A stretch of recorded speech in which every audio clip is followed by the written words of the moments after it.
안녕하세요. 저는 이경택이라고 하고요. 현재 연세대학교에서 산업공학과에서 박사 과정을 진행하고 있습니다. 이번 데이터 야놀자에서 제가 들려드릴 이야기는 제가 대학원 생활을 하면서 3년 동안 무인 전투기 시뮬레이터를 가지고 강화학습으로 프로젝트를 진행을 한 이야기를 들려드리고자 합니다. 강화학습에 대한 이야기다 보니까 강화학습을 잘 모르시는 분들은 이해가 조금 어려울 수도 있다는 점 미리 양해를 부탁드립니다. 본격적인 발표에 앞서서 제 소개를 짤막하게 하고 넘어가도록 할게요. 저는 학부 때는 통계학을 전공을 했고요. 현재는 지금 산업공학을 전공을 하고 있고 이번 학기에 이제 졸업을 하려고 노력을 하고 있습니다. 저는 데이터 사이언스 그리고 딥러닝 그리고 강화학습에 관심이 많고요. 대학원 생활하면서 3권의 책을 냈는데요. 혹시 관심 있으신 분들은 찾아보시면은 저에게 도움이 많이 될 것 같고요. 오른쪽 아래에 있는 문구가 가장 큰 핵심입니다. 현재 구직 중에 있고 지금 졸업 준비를 하느라 이제 아예 구직 활동을 못 하고 있는데 관심 있으신 분들은 언제든지 연락을 주시면 감사하겠습니다.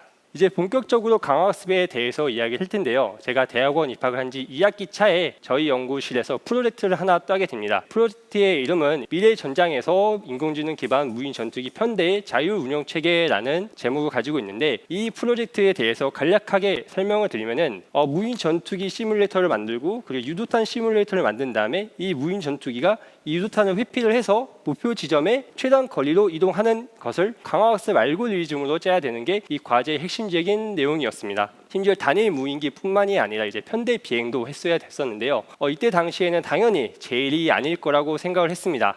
왜냐하면 저는 그때 대학원 입학 2학기 차였고 잘 알지도 못하고 심지어 강화학습은 아예 들어보지도 못했던 상황이었기 때문에 당연히 제가 하지 않을 거라고 생각을 했는데 모든 대학원생이 그러하듯 제게 프로젝트 선택권은 없었고 울며 겨자 먹기로 프로젝트를 시작을 하게 되었습니다. 앞서 말씀드린 것처럼 저는 강화학습의 기억자도 모르는 상황이었고 심지어 파이썬도 할 줄 모르는 상황이었어요. 알만 하던 상황이었는데 파이썬으로 강화학습을 해야 되는데 사실 둘 다 못하니까 막막했던 것 같아요. 그래서 고민을 하다가 그나마 편한 R로 강화학습을 하자라고 판단을 해서 R로 강화학습을 시작을 하게 되었습니다. 강화학습이라고 하는 것은 이제 주어진 환경 내에서 에이전트가 현재 상태에서 미래 보상을 합을 최대로 할 수 있는 액션을 학습을 하는 게 강화학습이죠. 제가 해야 하는 이제 문제는 이런 엄청나게 큰 문제를 풀어야 되는데 사실 어떻게 접근을 해야 되는지조차 모르기 때문에 저는 그때 당시에 아예 엄청나게 심플한 가장 간단한 환경의 문제를 풀어보고자 생각을 했습니다. 그래서 오른쪽 화면에 보시는 것처럼 이 4x4 그리드 환경을 만들고 여기서 스타트 지점에서 골 지점까지 가는 것을 강화학습으로 풀어보자라고 생각을 했습니다. 그래서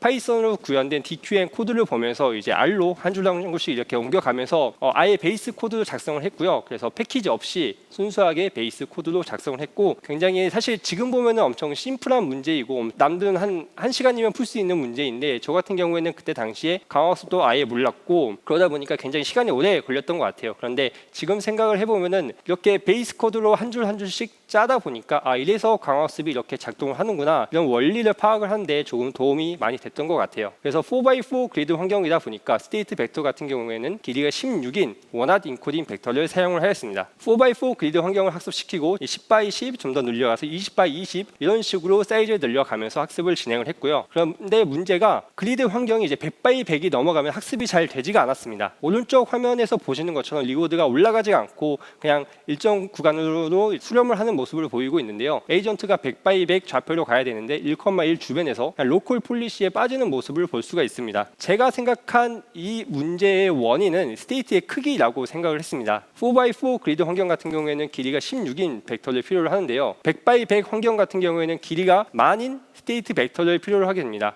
그래서 당연히 학습 시간도 오래 걸릴 뿐더러 학습의 효율성도 굉장히 떨어질 수밖에 없습니다. 그래서 이 문제를 어떻게 해결할까 고민을 하다가 이 좌표를 좌측에서 바라봤을 때의 Y 좌표를 인코딩 벡터를 표현을 하고 하단에서 바라봤을 때의 X 좌표를 인코딩 벡터를 표현을 한 다음에 이 두 개의 벡터를 이렇게 콘캣해서 사용을 하면 되지 않을까라고 생각을 했어요. 그래서 기존의 원핫 인코딩 벡터를 사용을 하면은 길이가 1만인 벡터를 필요로 했는데 이 방식을 사용하면은 길이가 200인 벡터를 가지고 모든 좌표에 대해서 표현이 가능하다라는 장점이 있는 것이죠. 이렇게 스테이트만 바꾸었는데도 학습이 잘 되는 것을 볼 수가 있습니다. 리워드가 계속 올라가고 에이전트가 100x100으로 가는 것을 확인을 할 수가 있죠. 하지만 이 방법도 결국에 정수 좌표에서만 표현이 가능하다라는 단점이 있는데요. 그런데 조금 더 고민을 해보면은 이 방법은 실수 좌표로도 확장이 가능합니다. 좌표 1.3을 자세히 보면은 1에 70% 가깝고 2에 30% 가깝다라는 것을 알 수 있어요. 그래서 이 1.3을 1에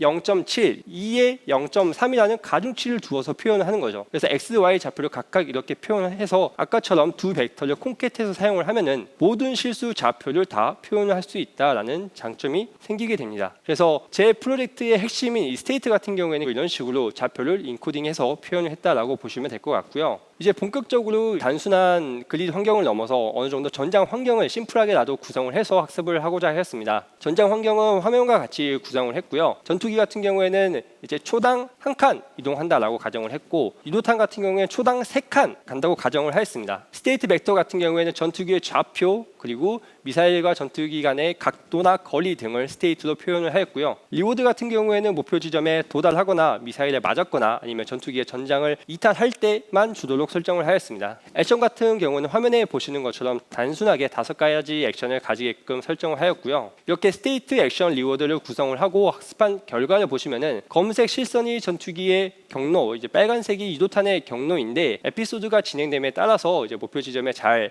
도달하는 것을 확인을 할 수가 있습니다. 이렇게까지 하는데 약 3개월이 걸렸고요. 이제 본격적으로 3차원 환경으로 이제 확장을 해보려고 합니다. 3차원 확장을 할 때 가장 중요한 점은 이제 무인 전투기와 이 유도탄의 시뮬레이터가 좀 더 상세하게 구현된다라는 점인데요. 무인 전투기 시뮬레이터 같은 경우에는 국내외에서 UAV 시뮬레이션에 많이 사용되는 3 Degree of Freedom이라는 운동 방정식을 사용을 했습니다.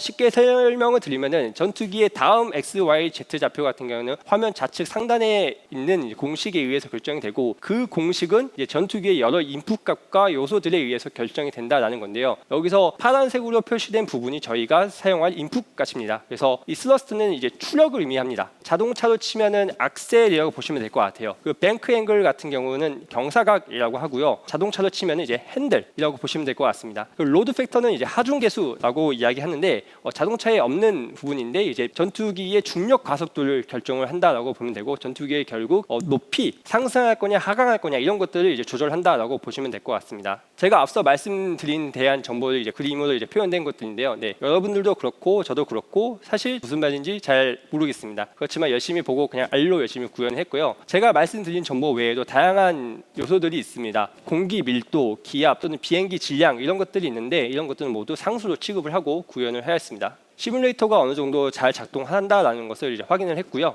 유도탄의 경우에도 이제 비례함법 유도라는 것을 사용을 해서 역시나 무슨 말인지 잘 모르지만 열심히 구현을 했고요. 이제 강화학습의 구성 요소에 대해서 이제 설명을 드릴게요. 스테이트 같은 경우에는 2차원에서 3차원을 확장을 하면서 단순히 전투기의 좌표가 아니라 전투기의 이동 경로가 중요하다라고 생각을 했습니다. 전투기의 이동 경로라고 하는 것은 결국엔 좌표에 연속된 것들의 이제 합이라고 볼 수가 있는데, 이렇게 하게 되면 결국에 스테이트의 벡터가 또 커지는 문제점이 발생하게 됩니다. 그래서 이 문제점을 보완하기 위해서 스테이트의 벡터를 이제 10분의 1로 줄이는 방법을 선택을 했고요. 그리고 여기서 전투기의 방향을 결정짓는 3개의 각도가 있습니다. 패스 앵글 같은 경우에 전투기의 상하각이라고 보시면 되고요. 헤딩 앵글 같은 경우에는 전투기의 좌우각, 뱅크 앵글 같은 경우는 아까 말씀드린 것처럼 핸들의 각도라고 보시면 될 것 같아요. 이 3개의 각도에 의해서 전투기의 방향이 결정이 되는데, 이 각도를 스테이트로 표현을 해야 됩니다. 그래서 기존에 제가 말씀드렸던 그런 실수 좌표 인코딩 벡터를 이제 사용을 했고요. 리워드 같은 경우는 기본적으로 희소한 환경을 가정을 하였습니다. 이제 미사일에 맞거나 아니면 목적지에 도착하거나 아니면은 전장을 이탈하는 게 아니면은 리워드를 받지 않게끔 설정을 하였고요. 액션 같은 경우에는 운동 방정식의 입력값에 이제 상승, 하락, 유지 조합으로 설정을 하였습니다.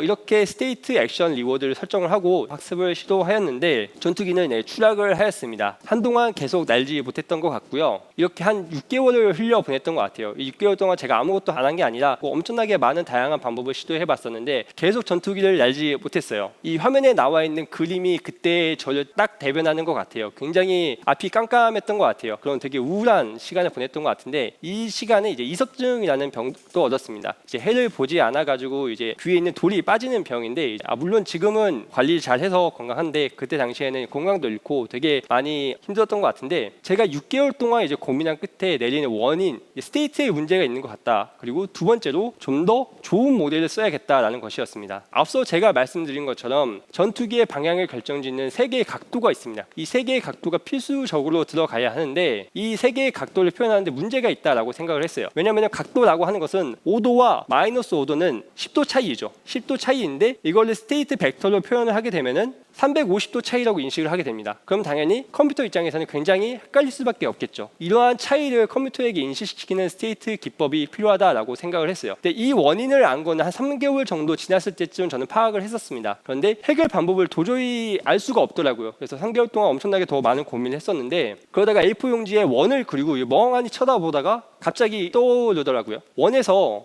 각도를 그리고 그 각도에 해당하는 호를 만들고 그 호에 따른 이제 원상의 점을 좌표로 표현하면 되지 않을까라고 생각을 했어요. 그러니까 반지름과 각도가 있으면 이제 폴라 코디네이트를 이용해서 극좌표를 이용해서 그 원상의 위치를 구할 수가 있죠. 그 위치를 기존에 제가 제안드렸던 변형되는 원핫 인코딩 벡터를 이용해서 표현을 하면은 되지 않을까라고 생각을 했었고요. 그래서 이 방법이 제 3차원 전장 환경에서 가장 큰 핵심이라고 볼 수가 있을 것 같아요. 이걸 생각해내는데 총 6개월이라는 시간이 걸렸고요. 네트워크 같은 경우에는 기존에 애터크리틱 네트워크를 사용을 했었는데 이제 셀프 이미테이션 러닝이라는 모델을 고려하기 시작을 했습니다. 셀프 이미테이션 러닝 같은 경우에는 애터크리틱 모델과 굉장히 유사한데 다른 점은 리플레이 메모리에 넣었던 트랜지션을 원래 랜덤하게 샘플링해서 이제 학습을 시켰다라고 하면은 이제는 다시 평가해서 현재의 밸류보다 과거의 리턴이 크면은 그 큰 트랜지션만 학습을 시키는 기법입니다. 그러니까 쉽게 설명을 드리면은 이 에이전트가 과거에 했던 행동 중에 지금 보니까 굉장히 잘한 행동이었네 이런 행동들만 다시 학습을 시키는 기법이라고 볼 수 있을 것 같아요. 추가적으로 강화학습에서 익스플로레이션은 굉장히 필수적인 요소인데요. 그때 당시 이 랜덤 네트워크 디스틸레이션 기법이 소타였습니다. 지금은 소타는 아니고 R&D는 지금도 굉장히 베이스 모델로서 엄청나게 많이 쓰이는데 그 당시 소타였던 R&D를 차용을 하였고요.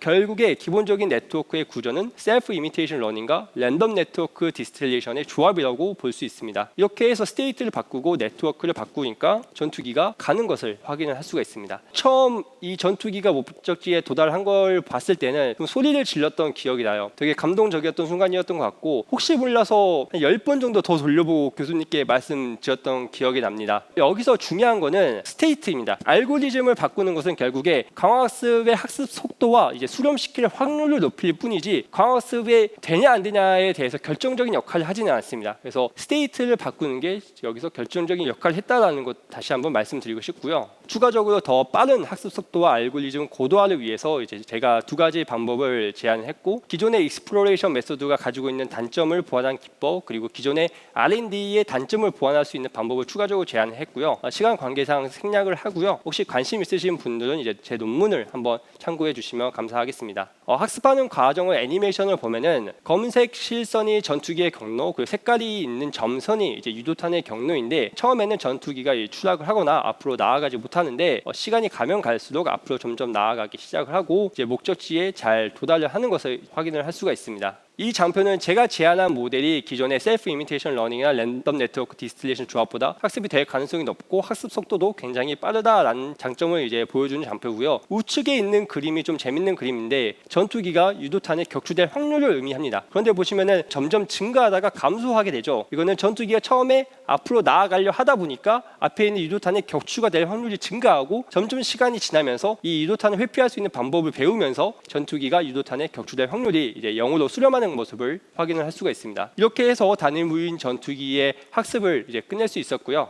그런데 여기서 끝이 아닙니다. 과제 이름을 다시 보면 이제 편대라는 단어가 들어가 있는 것을 확인할 수가 있죠. 전투기 4대의 비행을 유지시키는 것까지 했어야 됐고요. 이게 마지막 3년차 때 했던 과제입니다. 처음에 이 편대 비행을 할 때에는 미리 학습시킨 전투기 4대를 가져온 다음에 프리트레인된 4대의 네트워크를 가지고 다시 재학습시키는 파인 튜닝하는 식으로 하면은 좀 더 효율적으로 할 수 있겠다라고 생각을 했어요. 거기서 리워드를 전투기 간의 거리를 가지고 리워드를 주면서 그럼 얘네들이 이제 편대 비행을 유지할 수 있겠구나라고 생각을 했었습니다. 그런데 그 결과 보시면은 미리 학습되어 있는 네트워크이다 보니까 당연히 출발 지점에서 목표 지점까지 잘 도달하는 것을 이제 확인을 할 수가 있는데요. 그렇지만 각각의 전투기가 제각각 비행 진행하는 것을 이제 확인을 할 수가 있습니다. 이 원인을 이제 저 같은 경우에는 전투기 간의 거리가 스테이트에 반영되어 있지 않기 때문이라고 생각을 했습니다. 그래서 결국에는 이제 처음부터 다시 학습을 시키기로 했어요. 전투기 4대를 다시 처음부터 학습을 시키고 추가적으로 전투기와 이 전투기의 사이의 중심점, 이 디스턴스를 이제 인코딩 벡터로 만든 다음에 스테이트를 추가를 하고 다시 학습을 시켜야겠다라고 생각을 했습니다. 그래서 최종적인 스테이트는 다음과 같이 구성이 되고요. 무인 전투기의 정보, 그리고 무인 전투기와 유도탄 간의 정보, 그리고 추가적으로 이번에 스테이트 벡터, 그러니까 전투기 간의 디스턴스 스테이트 벡터를 추가를 해서 처음부터 학습을 시켰고요. 총 16개의 네트워크를 필요로 합니다. 그래서 한 번 학습을 하고 결과를 보는데 총 3주가 소요가 됩니다. 그래서 3주 뒤에 파인 튜닝하고 또 파라미터 튜닝하고 이런 식으로 하면서 학습을 했던 기억이 나고요. 그렇게 해서 학습이 잘 되는 것을 확인을 할 수가 있습니다. 엄청나게 많은 시간이 소요가 되긴 하지만은 각각의 이제 전투기가 처음에는 되게 랜덤한 액션을 취하면서 추락을 하거나 유도탄에 격추가 되는 모습을 보이는데 에피소드가 진행되면서 점차 목표 지점에 잘 도달하는 것을 이제 확인을 할 수가 있고요.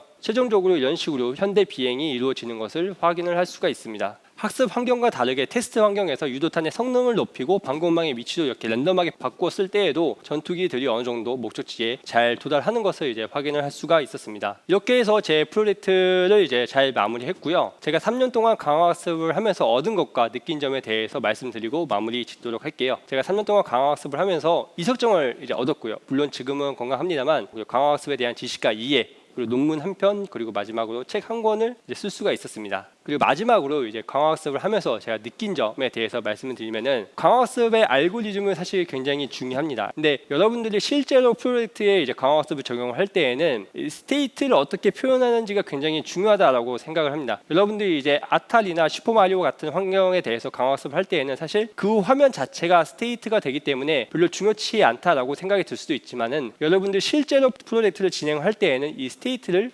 표현하는 게 굉장히 중요하다라고 생각을 합니다. 결국에 강화학습이라고 하는 것은 이 스테이트와 리워드 간의 관계를 표현하는 함수라고 생각을 하거든요. 그래서 스테이트와 액션, 리워드 이 설계가 굉장히 중요하다라는 거 한번 강조를 드리고 싶고요. 그리고 강화학습은 다른 딥러닝 분야도 마찬가지지만 굉장히 많은 시간이 걸리는 것 같아요.